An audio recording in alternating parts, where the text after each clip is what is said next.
Queridos pais do Senhor Jesus, seja muito bem-vindo a este vídeo, seja muito bem-vindo a este canal.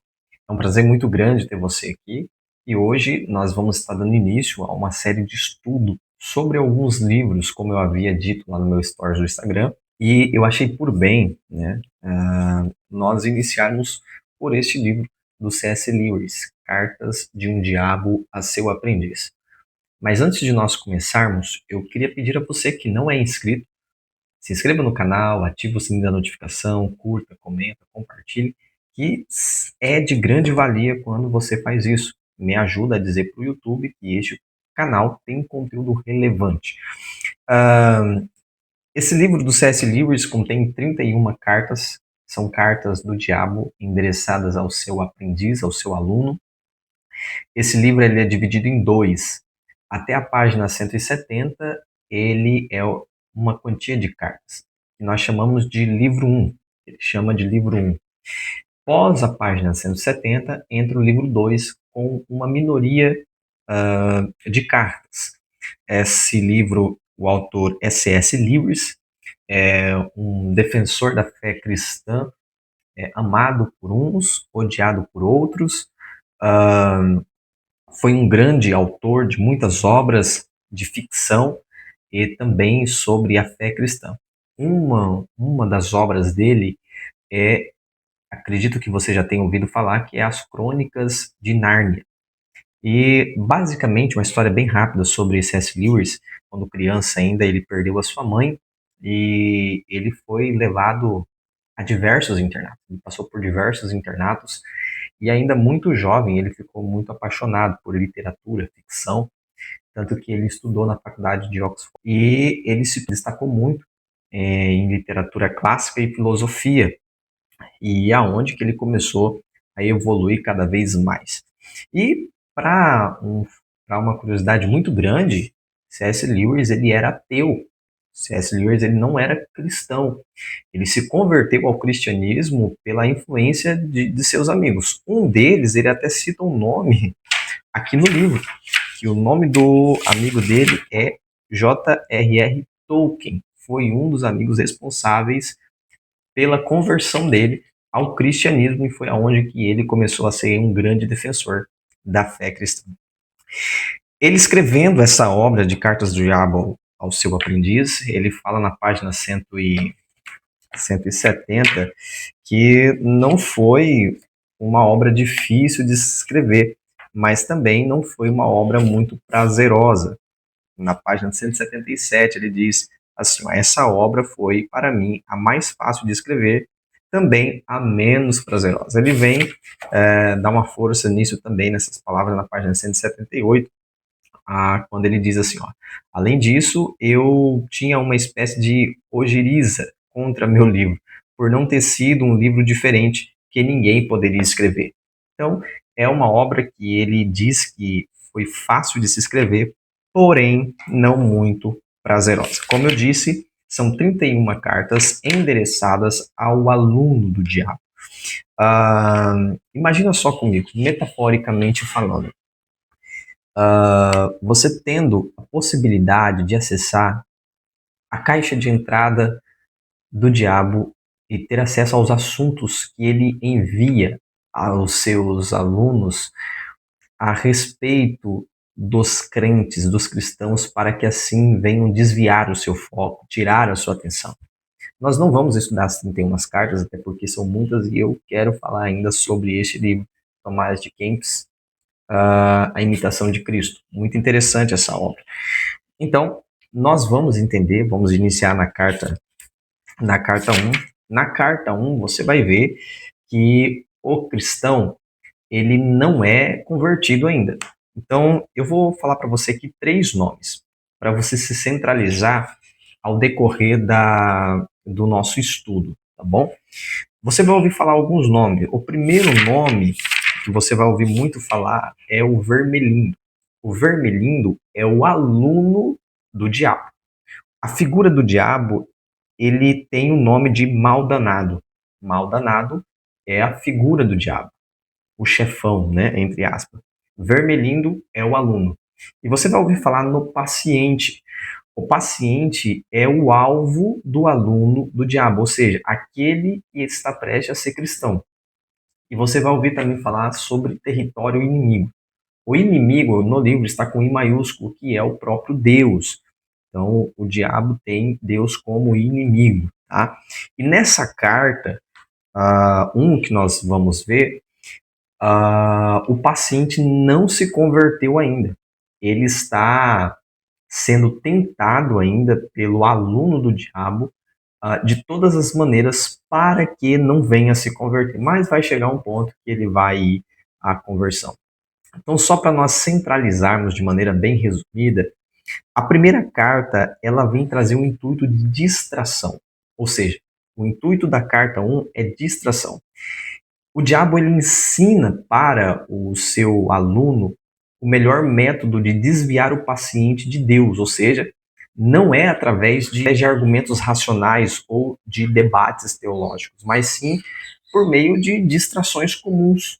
Por exemplo, distrações cotidianas ao decorrer do dia, coisas que nos afastam de Deus, tiram o nosso foco de Deus.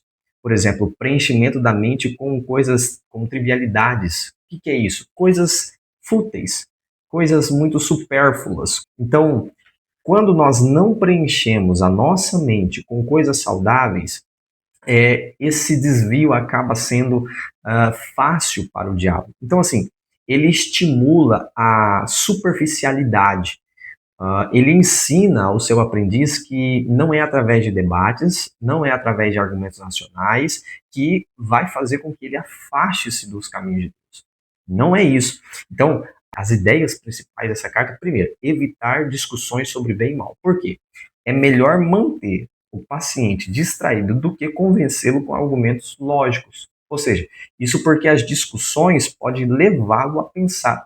E o pensamento profundo pode levá-lo até Deus. Ou seja, quando se discute algo concernente à fé, ou seja, bem, mal, morte, ressurreição, isso faz com que a pessoa pense.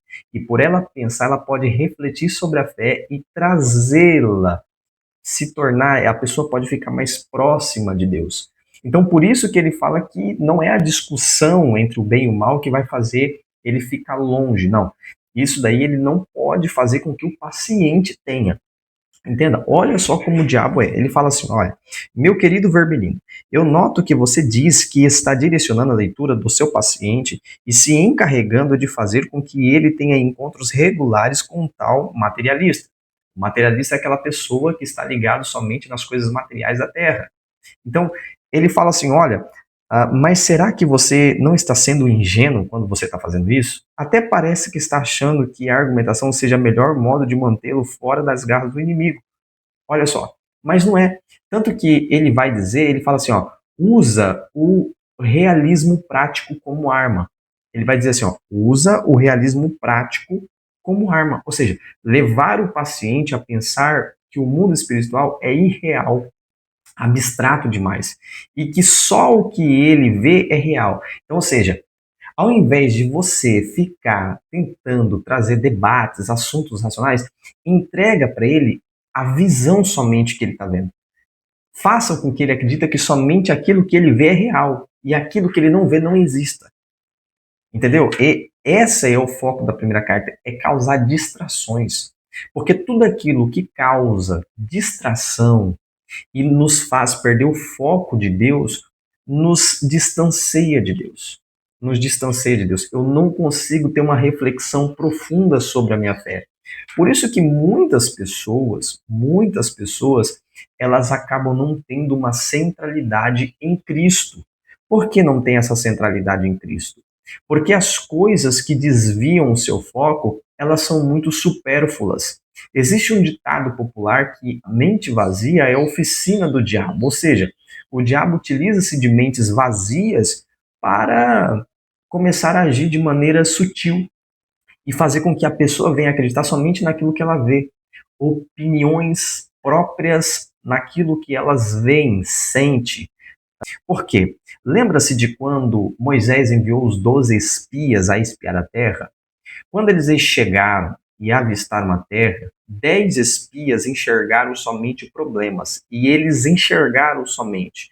E eles voltaram e disseram assim: nós sentimos que nós somos pequenos gafanhotos. Ou seja, eles se basearam naquilo que eles estavam vendo. Mas Josué e Caleb, eles acreditaram na promessa que Deus havia feito para eles sobre a terra. Eles foram corajosos, tanto que somente os dois de sua descendência tomou posse da terra prometida. Então, muitas vezes, aquilo que nós vemos nos faz perecer. Por quê? O povo viu voltar e morreram.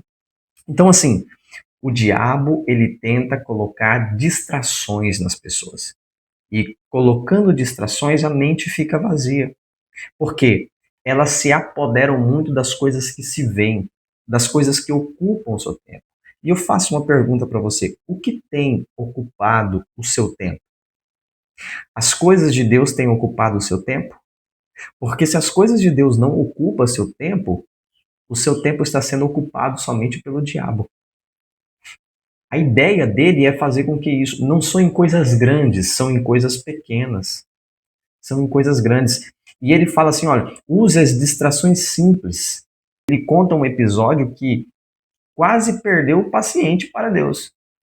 Quase perdeu o paciente. O mal danado não, o vermelhinho quase perdeu o paciente para Deus. Mas o desviou ao fazê-lo sentir fome e sair para almoçar. Ou seja, ele sentiu fome, saiu para almoçar e desviou o caminho de Deus, esquecendo dos pensamentos profundos que estava tendo.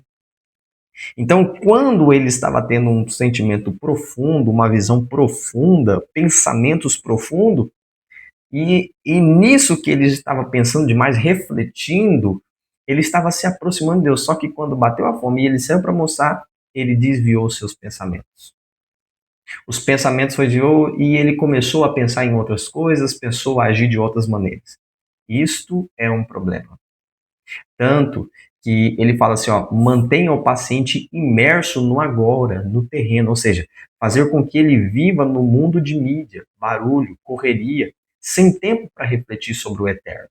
Essa é a ideia. Na carta 1, essa é a ideia. A ideia é com que mantenha o foco nas coisas terrenas, sem a possibilidade dele pensar em eterno. O diabo ele é muito sutil. Ele utiliza-se disso daí. Ele fala que a distração é uma arma para ele.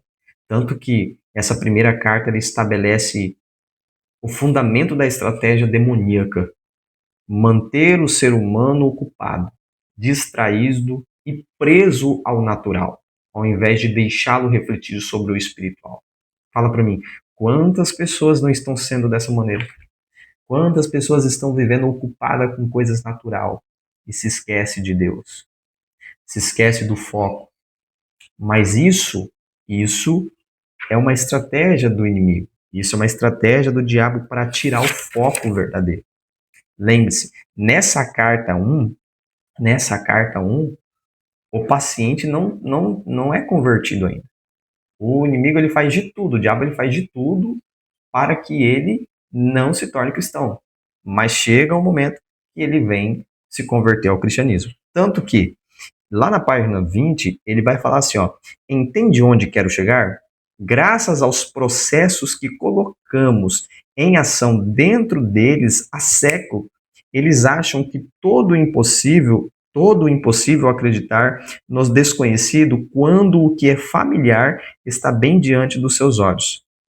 Persista incutindo, olha só, persista incutindo nele a banalidade das coisas.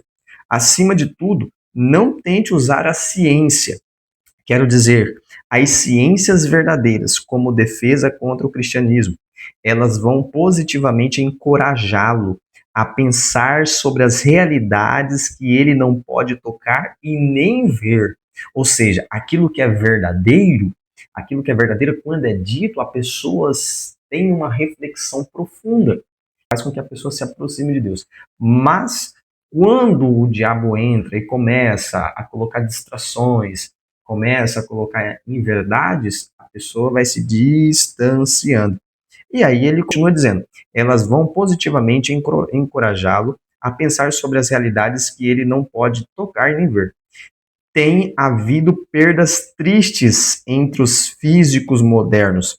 Se ele insistir em manter-se à ciência, mantenha-o no campo da economia, da sociologia.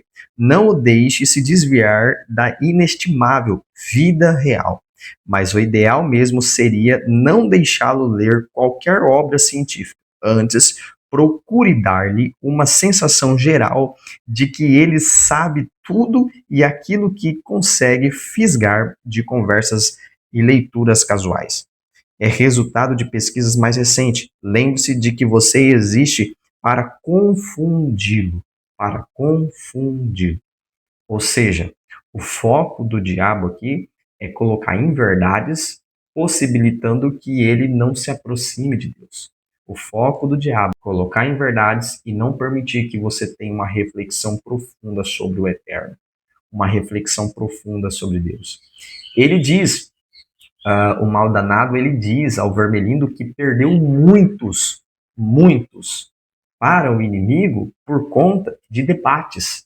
Ou seja, ele já está ciente que quanto mais perto de debates, de reflexões profundas, a pessoa está mais próxima de Deus e ele vai perder. Então, o foco dele é tirar sua atenção, é colocar em verdades e fazer com que você não tenha uma profunda reflexão sobre Deus. E eu faço uma pergunta para você: o que tem tirado o seu foco de Deus? O que tem te distraído? Pensamentos negativos? Problemas terrenos? Dificuldades emocionais? Problemas sentimentais? O que tem tirado o seu foco de Deus? O que tem preenchido aquilo que está vazio dentro de você? O Espírito Santo? A palavra de Deus? Ou as coisas supérfluas e comuns dessa terra? Reflita, essa foi a primeira carta e a segunda carta ela vai ser mais profunda ainda, porque ela já vai entrar no campo onde esse paciente já está totalmente convertido. Um abraço, deixa seu like, curta, comenta e até a próxima.